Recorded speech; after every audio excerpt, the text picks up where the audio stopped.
Maybe the worst apology I've ever seen. We have Trump rally highlights. We have Joe Biden patting somebody on the chest and losing his mind on the campaign trail. And finally, we have Mike Bloomberg eating gay ice cream. That's something I never thought I'd say before. All that's coming up right now on I'm Right.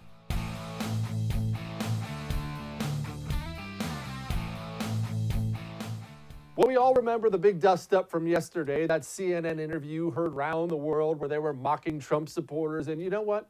Maybe you don't have as great of a memory as me. Let me just show it to you again. And obviously it's false. And look, he also knows deep in his heart that Donald Trump couldn't find Ukraine on a map if you had the letter U and a picture of an actual physical crane next to it. He knows that this is, an administration defined by ignorance of the world. And so that's partly him playing to their base and playing to their audience, the credulous boomer Rube demo that backs Donald Trump, that wants to think that Donald Trump's the smart one and y'all elitists are dumb. You elitists with your geography and your maps and your spelling, even though your math and your reading. Yeah, you're reading, your geography, knowing other countries, sipping your latte. All those lines on the map. Only them elitists know where Ukraine is. Sorry, I apologize. Ah, yes, very funny. Look, I'm not going to belabor the point again. It's a really stupid thing to do. I don't get offended. I'm not offended for anybody. That didn't offend me. It's just politically really dumb. They're the only party I've ever seen in the history of mankind that tries to shame and talk down to the voters they need to win. I have a message for Democrats, just not trying to help you out, but you do realize that 63 million people voted for Trump last election, and you need some of them to vote for you next time or you're not going to win the White House? Just heads up. Either way, the backlash, as you can imagine, when you talk like that about so many Americans was pretty severe all day long yesterday. So the host, Don Lemon, felt the need to apologize. And one final note that I have for you, because this is personally important to me to address this, okay? Ask anyone who knows me. They'll tell you. I don't believe in belittling people, belittling anyone for who they are, for what they believe, or where they're from. During an interview on Saturday night, one of my guests said something that made me laugh. And while in the moment, I found that joke humorous. And I didn't catch everything that was said. Just to make this perfectly clear, I was laughing at the joke and not at any group of people. So still to come. I also do not believe in belittling people. That's why, you take somebody like Mike Bloomberg, he's little enough. I'm not going to say anything negative about him, but on to this apology or non-apology or whatever you call that lameness. I didn't hear it. I wouldn't laugh. I can't stand this. I would respect this so much more if he'd just gotten on the air and either said nothing, move on, you can do that, or he gotten on the air and said, you know what, I believe every word of it. I still think it's funny. I'm going to have the same guest on tomorrow night to say the same thing because I'm not sorry at all, because that's what I really feel. And if you don't like it, screw you. And yes, people would get mad about that, but I respect it so much more. Don't give me a non-apology when you're not sorry, and stop apologizing, period. And remember what my lesson is, ladies and gentlemen. All of you take this to heart, especially all you young aspiring pundits and all that out there, feeling the need to clarify things, or I should really apologize. You never do that. We live in the nuclear age of outrage. And what I mean by that is it burns real hot when you say something stupid. Not that I've ever done something like that, but it burns real hot when you say something stupid, and it goes away like that. You don't need corporate board meetings. You don't need a public apology. You don't have to throw yourself before the rage mob. Why? They're all going to forget about it and move on to something else in 24 to 48 hours. And one more thing. You know that thing about sharks and blood in the water? You know what that is, right? Sharks get just a little whiff of blood in the water, and it drives them crazy, and then all the sharks come, and they have a big feeding frenzy, and they eat everything, even the other sharks. That's what it's like for the rage mob when you apologize, when you say sorry. I don't know Don Lemon. He's not my buddy. But if I had to give him any advice, I'd say, one, you're stupid, and two, Stop saying sorry for things you're not sorry for. Now they're just going to come for you twice as much the next time. All you've done is encourage the next group of people who want to try to get someone fired over something idiotic they said on the air. Go ahead and try that with me and see what happens. Now, Donald Trump had a rally last night in New Jersey. I still can't believe this. There were people lined up for 2 days to see Donald Trump in New Jersey. New Jersey is a blue state. Well, maybe not as reliably blue as it used to be because they had Chris Christie recently, but it's most definitely a blue state. I am hearing rumors from my people in D.C. that Donald Trump's people legitimately think it's in play, that that's not going to be the last rally he's going to do there over the next year, which is, man, Democrats, once you've lost New Jersey, maybe it's time to revisit some things. Either way, Trump went off last night about 3 years of hoaxes, and he was totally right about it. The congressional Democrats are obsessed with demented hoaxes, crazy witch hunts, and deranged partisan crusades. It's all they know how to do. The do-nothing Democrats.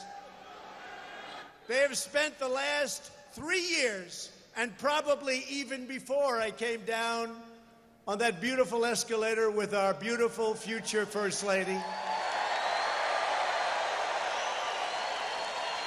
trying to overthrow the last election, and we will make sure that they face another crushing defeat in the next election. We are going to have a victory that's even greater than 2016.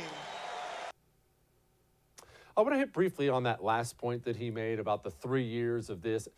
Understand something, and this is very difficult for people who despise Trump to understand, mainly the American media and, of course, all the Democrats. When you see this constant frustration out there now that they don't know why people don't care about impeachment. We impeached the president. I mean, and they're right. Donald Trump, the president of the United States, has been impeached. Whatever happens in the Senate, even though we know what's going to happen in the Senate, he has been impeached, and the public doesn't care at all. They don't care at all. And they're all lamenting it, and the Democrat Party's seen their poll numbers go down the toilet, and they can't figure it out. And every cable news pundit is talking, oh, that's all I've talked about. Why are my ratings in the toilet? People, it's because Trump supporters feel like you've been trying this for 3 years, that this is just the latest thing, and that there's nothing to it. And now, I mean, that old story about the boy who cried wolf, surely I don't have to read that to you on the air.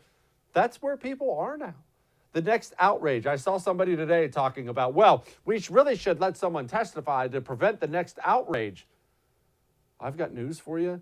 There's going to be a next outrage. Donald Trump could let Bolton testify and then walk onto the House steps and allow the Democrat senators to one by one take turns with a bullwhip, flogging him before he goes back to the White House, crawling on his hands and knees with a dunce cap on, and there would still be an outrage the next week as if he hadn't done anything. When you're always outraged about everything, the public loses interest. They don't care. So stop lamenting the fact that no one cares about your stupid impeachment.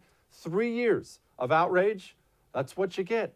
And look, outrage, it's not a noun, really. It's like more of a verb.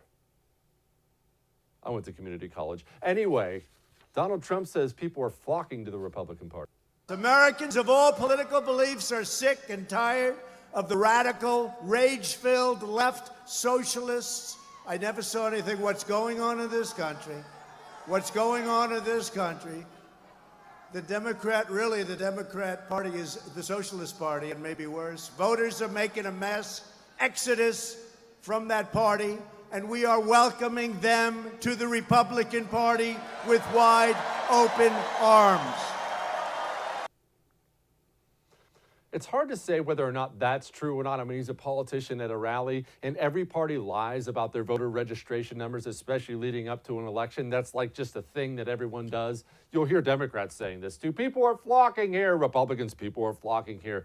But when you look at the stadium numbers, when you measure the enthusiasm, you have Joe Biden speaking before bingo night and Donald Trump's packing basketball stadiums. That's not a very good sign for the Democrat Party, I'll say that.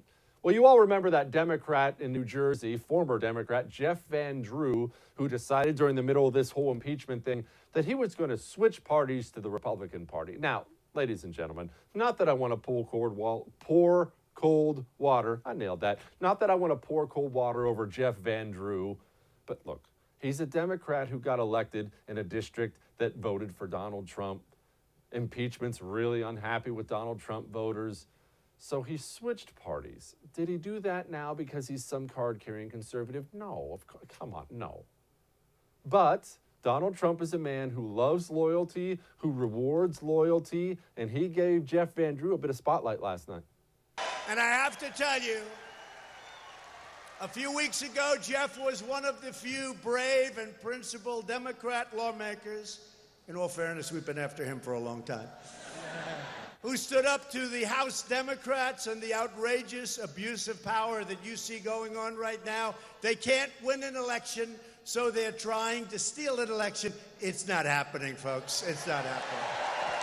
And Jeff had the guts to defy the left-wing fanatics in his own party and to stand tall in defense of our Constitution, our freedom, and democracy itself. And I just want to, I have to tell you, I've gotten to know him really well over the last couple of weeks. He's a great guy. He's a brave guy. He shares our values.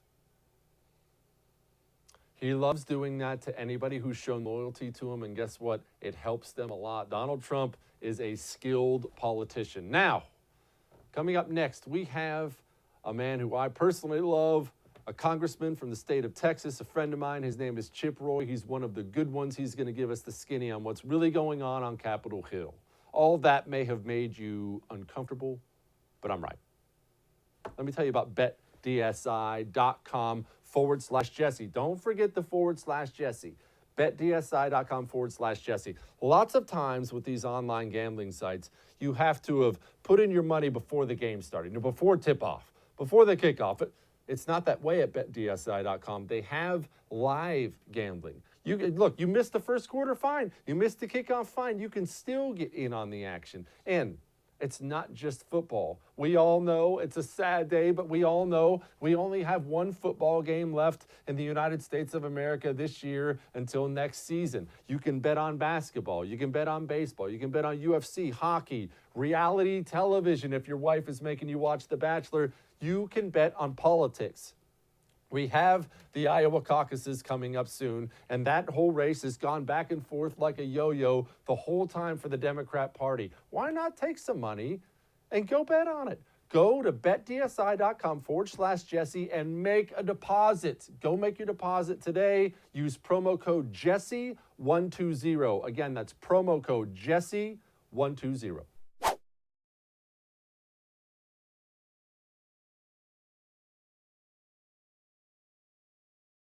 Joining me now, this is a special treat for us, and I know a special treat for him. Congressman Chip Roy from the great state of Texas, where I reside, joins us. And look, I always tell this to people. I hate saying this in front of the congressman, but they're not all scumbags. I mean, granted, most of them are scumbags, but there are some really, really good people there trying to do some work for you, and he happens to be one of them. Now, Congressman, before we get into everything else, why are we still in Iraq? You know, that's a great question. I think this is one of the questions the American people are asking on a pretty regular basis. And I'm proud to represent Fort Sam Houston, the Army Futures Command, about 80,000 veterans. I, like you, am very pro-military, pro-defense, pro-national security. I did not serve like you did, but I'm certainly proud to represent those who did and try to stand up in defense of them. And I'm frankly getting sick and tired of seeing more families that have been on their 7th, 8th, 9th tours. People that are, we've had 7,000 wounded, 7,000 killed, 70,000 wounded, $7 trillion spent. We've accomplished a lot of good things, and I know you would agree, right, that we've accomplished a lot of good things and taking out some bad guys and doing some things that are in our national security interest. But it begs the question now, 17, 18 years in since we authorized force after 9/11, why are we in Iraq? Why do we still have 5,000 odd men and women in Iraq? Why do we have 10,000 plus in Afghanistan? When are we going to have a new authorization of force that's focused very specifically on killing very bad guys with clarity and a clear mission for our men and women in uniform, instead of having these lingering 18-year-old authorizations of force that we don't know why we're using and operating under them? Congressman, well, Why are we there? I mean, I know you don't want us there, but I have no idea why. I can't get a straight answer from anyone. Is this just Pentagon brass trying to, be the guy who actually wins the war? Is this a defense contractor thing? I've heard a million theories on it, and frankly, I'm willing to listen to any of them at this point. I think to some degree it's inertia. I think to some degree, if I'm being less cynical, it's recognizing that our servicemen and women have done some great things in taking out al-Baghdadi, in terms of taking out Osama bin Laden, in terms of taking out Hussein. These are things that we've been able to do, and I think most of us want to celebrate that. And even though we're not having a VE Day or a VJ Day, we want to be able to celebrate and know that we've done such a great job there and stand behind our men and women in uniform. And now you've got a bunch of people in the House and in the Senate, and some in the administration, who want to continually find a reason to stay at war in order to perpetually go after bad guys. The problem is, it means that our men and women in uniform are staying in harm's way. We end up getting pulled into building soccer fields and nation building, and we get pulled into going door to door and engaging in things that don't have anything directly to do with our national security interests. We need to pull back. We need to do more actions like taking out Soleimani by blowing him up, instead of having our men and women in uniform sitting there in harm's way. You saw the interview heard around the world, that whole CNN dust up where they were mocking Trump supporters. Everyone saw it. We don't have to go over that whole thing. But my point with that is, you work with Democrats every day. Democrats, as many disagreements as I have with them, I've never thought of them as politically inept. But there's nothing more politically inept than mocking voters that you need to win elections. Where does that come from? Is the D.C. bubble now just so extreme these people have lost all touch with reality? Even if you think that about Trump voters, you're a moron to say it out loud. Well, let me actually distinguish here for one moment. There are a few Democrats that I do enjoy working with and have, and in fact wrote a joint op-ed last week that you would appreciate, in which we said we should repeal the 2002 AUMF in Iraq. And in fact, I'm going to vote to do that tomorrow. I'm going to vote to repeal it tomorrow on the floor of the House. I will be in the vast minority of Republicans when I do that. So there are a few Democrats who want to work with us.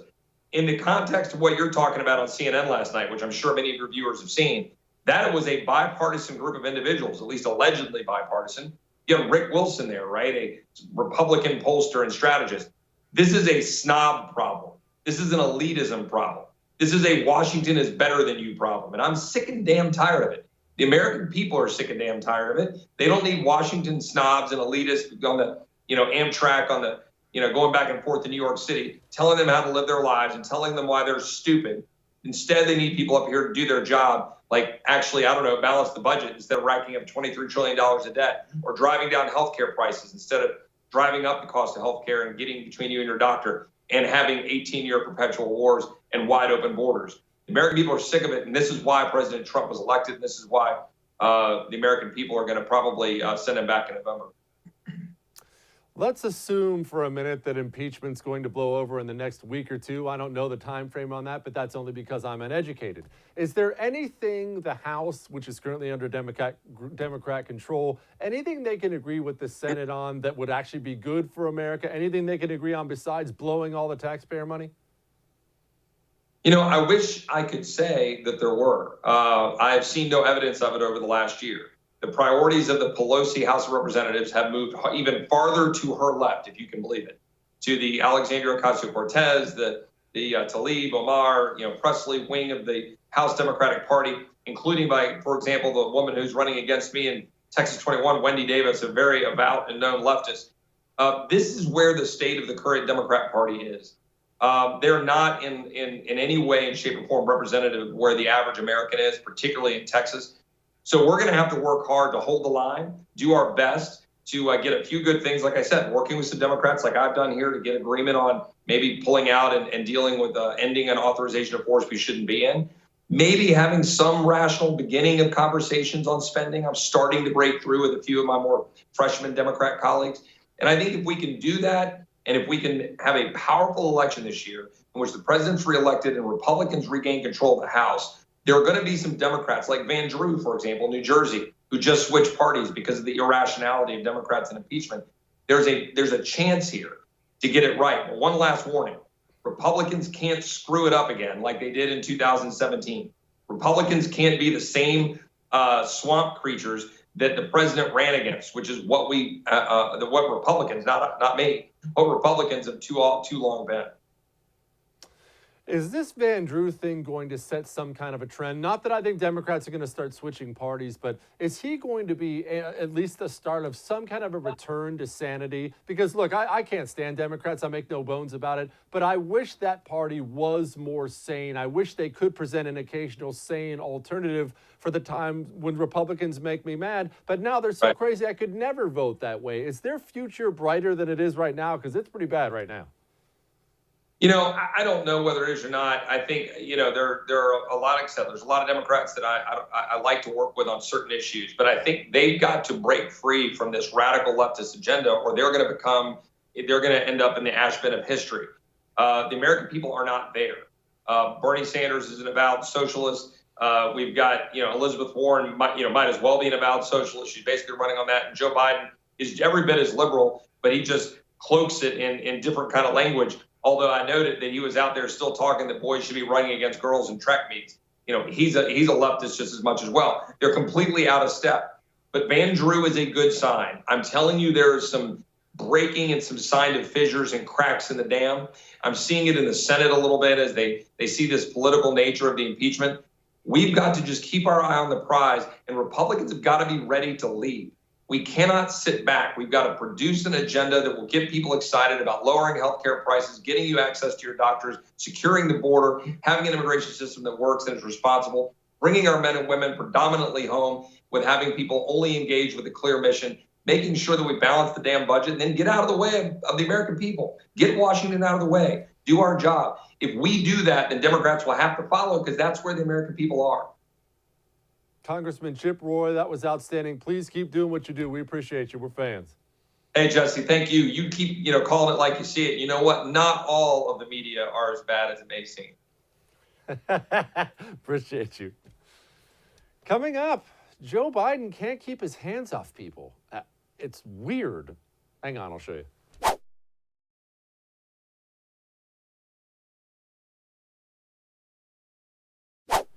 We've talked before on the show about Joe Biden being in over his head, and as I play you the newest video of Joe Biden snapping at a potential supporter and patting him on the chest way too hard, then grabbing the lapels of his, just really being way too handsy and being a general jerk to the guy, I want you to remember something, ladies and gentlemen, and remember this good. It's just like I told you before. Joe Biden was a senator from the state of Delaware for 30 years. Delaware, clearly not a humongously powerful United States state.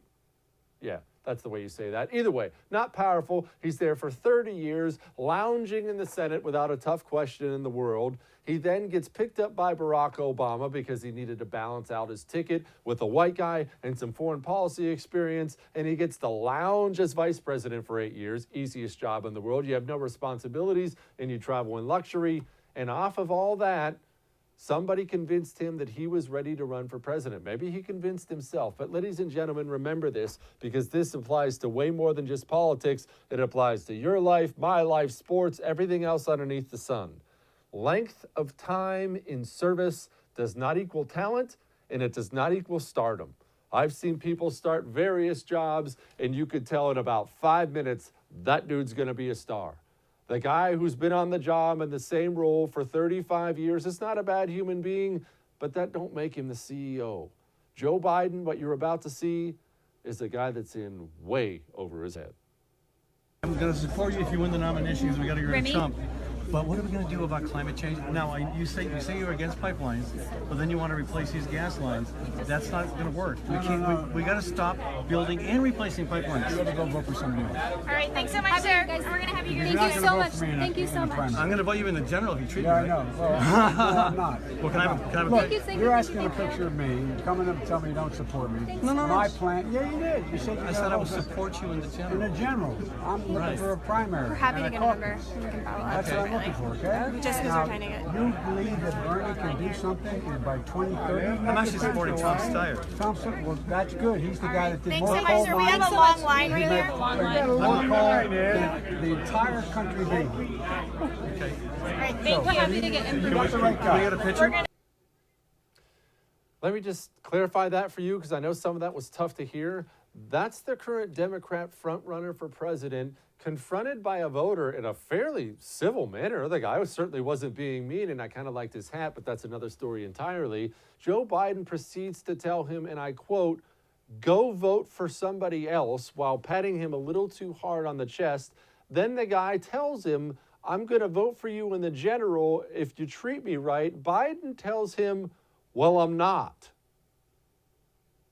What? People, he's not ready for this.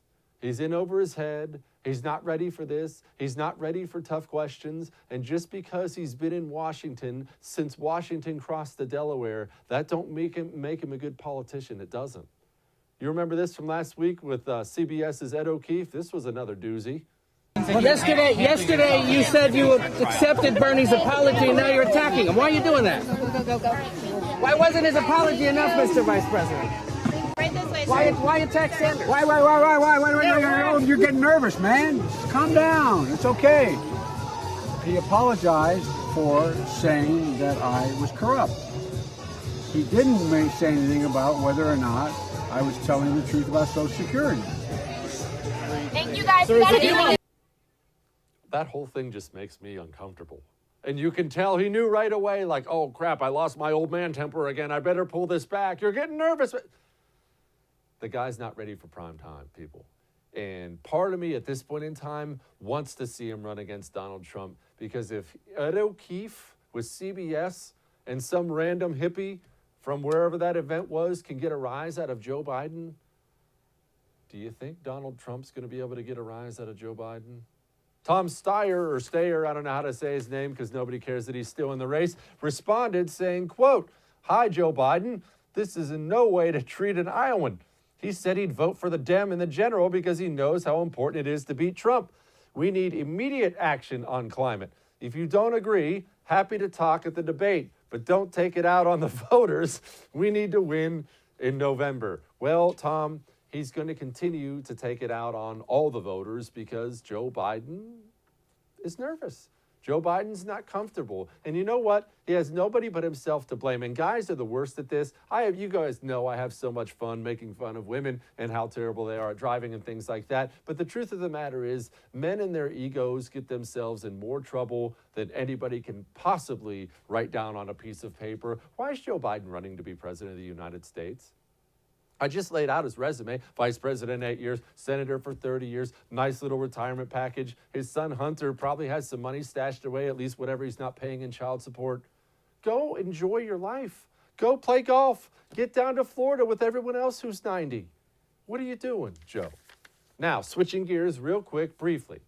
You remember what Mitt Romney said about calling new witnesses and John Bolton? If you don't, here it is. It's increasingly apparent that it would be important to hear from John Bolton. I, of course, will make a final decision on witnesses after we've heard from not only the prosecution but also the defense. But I think at this stage it's pretty fair to say that John Bolton has a relevant testimony. I think it's increasingly likely that other Republicans will join those of us who think we should hear from John Bolton. Of course, Senator Mom Jeans would say that. Of course, Susan Collins, here she is. It is very likely that I'm going to conclude that, yes, we do need to hear from witnesses. And, of course, we can't forget about Joe Manchin of West Virginia, who must be the most flexible human being on the planet by now, given how often he has to straddle a fence. He thinks we might want to call witnesses.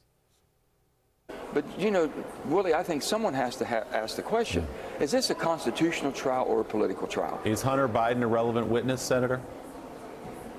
You know, I think so. I really do. I don't have a problem there because this is why we are where we are. Now, I think that he can clear himself, what I know and what I've heard, but being afraid to put anybody that might have pertinent information is wrong, no matter if you're a Democrat or Republican. And not go home and say, well, I protected one who was afraid. No, if it's relevant, then it should be there. Thankfully, we have some senators who still have some spine left, and they disagree. I don't believe the testimony is necessary. The House managers have a burden of proof to prove their case. They have fallen woefully short. We now have allegations from Mr. Bolton. I think they would have more credibility if the allegations came from someone else. You're asking me if I believe them. I guess my response would be I wouldn't bet my house on it. There is no new information, in my opinion, based on what John Bolton has known, but today, in an effort to generate interest in a book, they have selectively released information that to me doesn't go beyond what we have seen in the 17 witnesses who've already testified. White House counsel has put that entire conversation by each one of the witnesses together and have disproven all the innuendo and gossip that the House managers based their case on. The House chose not to pursue witnesses that were available to them. I don't want to start a precedent of just doing it half-ass in the House and expect the Senate to fix it. I've seen the New York Times story. I have no idea what they're talking about. But as far as bringing in Bolton, I think we need to ask, is he a disinterested or neutral or dispassionate witness? And I would say that he's a witness very interested in making a lot of money right now. A month ago, he was against testifying. Now that his book is complete and available for $29.95, he's all for testifying. So I think we have to take with a grain of salt his testimony if he were to come in. You know, I was going to bring up Donald Trump's tweet where he told Republicans to hold strong, but I think Senator Rand Paul there summed it up pretty nicely. For $29.95, all of a sudden he's willing to do a lot of things. People, remember what I told you. Just remember to come here for your takes. It's all about money. It's always about the money. Coming up next, Daily Caller's Stephanie Hamel joins me. Hang on.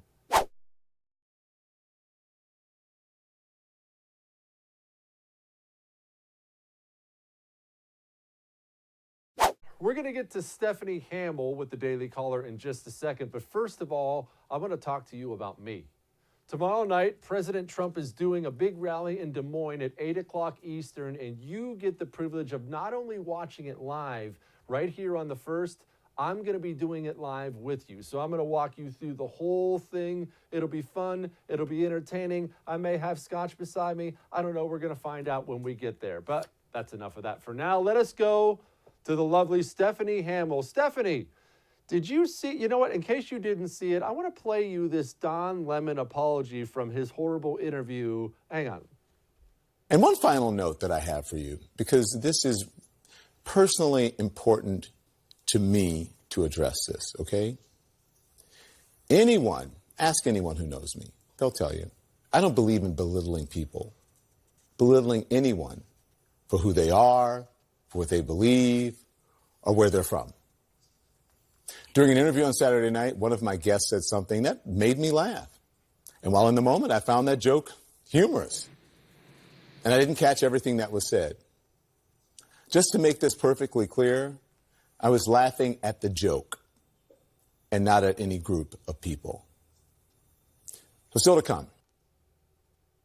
Stephanie, setting Don Lemon aside, I hate apologies. Why apologize at all? Why not just be the lefty hack that you are and get up there and say, I'm not sorry, screw everyone? I'm for apologies, but that wasn't even an apology. I mean, that was a screw everyone. Look, I don't really believe Don Lemon's sincere when he says that, because he constantly ridicules Trump supporters. It wasn't the first time in that video that he was just laughing out loud. He couldn't control his tears. I mean, he thought it was the funniest thing. So I'm not really buying this whole thing that he couldn't hear what was going on. He heard what was going on. And this clip took about 2 minutes for them to show the disdain that they have for anyone who supported Trump or who doesn't think like them. All of these people live in a bubble. They just seem to not be able to relate with the working class and regular people. And for them to suggest that Trump supporters aren't smart or they all have accents is just ignorant. Stephanie, every time I turn on the television or get online, you are interviewing some famous, powerful person. Clearly, you have the best Rolodex in Washington, D.C. My question is, who's cooler behind the scenes than what we would assume? I know sometimes you get with some of these people. I'm not going to ask you to call someone out for something bad. Sometimes they're jerks. Sometimes they're boring. Who's genuinely a cool dude behind the scenes? Well, this week I just interviewed our House Minority Leader, Kevin McCarthy, and he was very impressive and very personable. So I was, I wouldn't say I was like nervous, but I was a little bit nervous when I was in his office and I didn't really know what to expect. But he was so down to earth. He was telling me stories about when he was in his 20s, he had applied for an internship to be in the very office that he's in right now. And he was turned down, and he was talking about how, you know, it's kind of funny that now he's the House Minority Leader when so many years ago he was rejected. And he's from California, and I spent many years there. So we were just kind of talking about California and San Diego and just having side conversation before the interview, which not all politicians offer that. So he was very down to earth, and I was very pleasantly surprised. Well, I hope you're not too nervous to talk to me. No, you're the best. I mean, kind of what you see is what you get. Well, no one can argue with you there. All right, Joe Biden. He's patting someone on the chest. He's grabbing his shirt lapels. He did this to Ed O'Keefe with CBS last week where he's patting him on the arm. He's so aggressive, and I don't want to call Joe Biden a bully. I think he comes off like probably a genuine guy. He looks to me like a mean old man who's in over his head and doesn't want to do this anymore. What, am I wrong?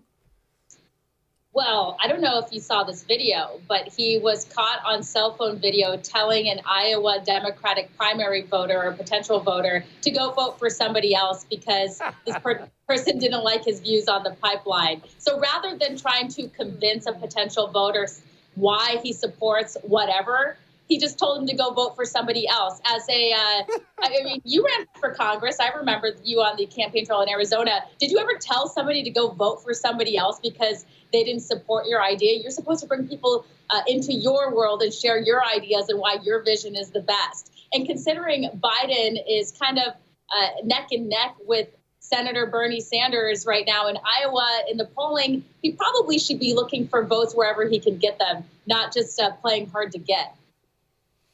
Speaking of Bernie Sanders, explain the dynamic there, because I think a lot of people get confused, and you're Miss, DC in the know. Why does the Democrat Party seem to hate Bernie Sanders? His platform is not really more radical than the mainstream Democrat Party's platform now, but we have multiple candidates piling on him. Even Klobuchar's piling on him. She's going to be chucking binders at him soon. CNN's crushing the guy. Everyone seems to be after Bernie Sanders, and I don't understand it. Why is he so hated? Yeah, it's a little bit of a head scratcher. And I think the reason he's hated because of the 2016 election, he wasn't supposed to jump into the primary. It was supposed to be cleared for Hillary Clinton. So it's not that they necessarily hate his ideas. In fact, a lot of the candidates are just stealing part of his platform and recycling his platform from 2016. They're mad because he stepped out of line.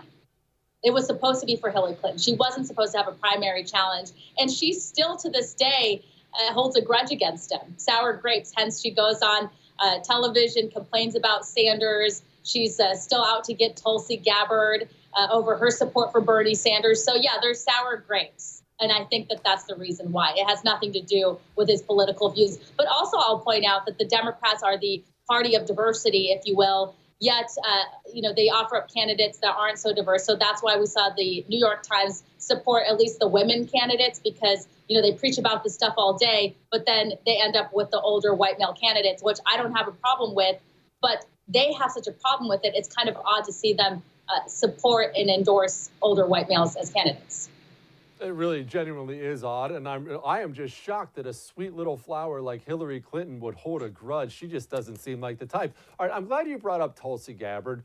Why has she not caught more fire? I understand she's mostly popular in conservative circles because she's really hot, but I would assume in the Democrat Party, it's not as if she's some fire-breathing right-winger. She takes all the socialist positions, and she's not interventionist. And look, she does look good. That certainly doesn't hurt when you're running for office, but nobody gives a crap about her. Why? Well, she's seen more as a moderate, and I think her platform is pretty different than some of the other Democratic candidates who seems a little bit sensible. Of course, she still is a Democrat. She doesn't compare to President Trump and his policies and his views and his vision for our country. But, she kind of resonates with a lot of Americans. And if you talk to regular people who aren't in the D.C. bubble, who aren't extreme leftists, a lot of them really like what she has to say, and they like her, the way that she speaks to the American people, and it seems like she's sensible. So as for why Democrats don't like her or the primary voters, it's still a little bit of a head scratcher, and I think it's just because she's more of a moderate. All right, I'm coming back to D.C. soon. Where's the best burger in town? I don't think I've ever had a burger in D.C. You are such a disappointment. How have you not tested all the cheeseburgers in town? I don't know if I want to admit this, but I don't really eat meat. I'm on that AOC plan. You know what? I can tell you where to go eat sushi and seafood. I do eat seafood. So, daily callers. But we can. I'll text it to you. Great. Now I'm going to be getting all this hate mail about how I'm on the AOC no meat diet. Daily caller Stephanie Hamel. Go check out all of her stuff. She's always doing awesome interviews, and she's on the TV all the time. Appreciate you giving us some time today. Okay, thanks a lot, Jesse. Be good. All right, Michael Bloomberg is eating gay ice cream. He said it, I did not. I'll show you what I'm talking about. Hang on.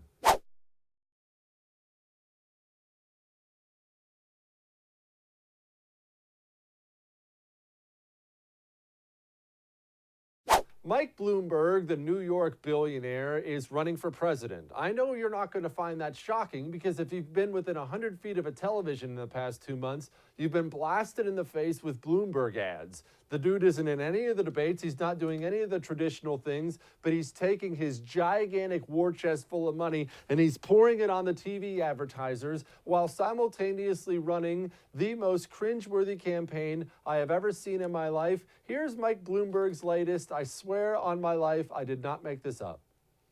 Where's my ice cream? Ah, thank you. Big gay ice cream is the best.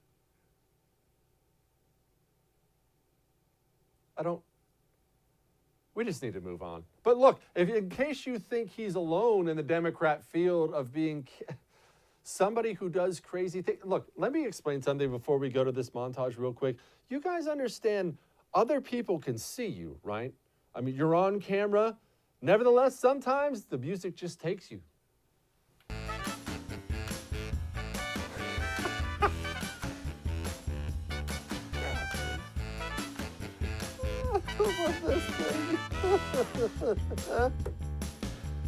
This is my favorite one.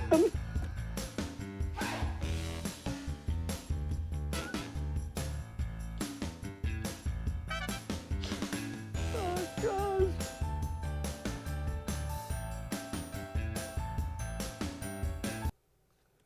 In case you needed any more confirmation that the Democrat field is whiter than snow.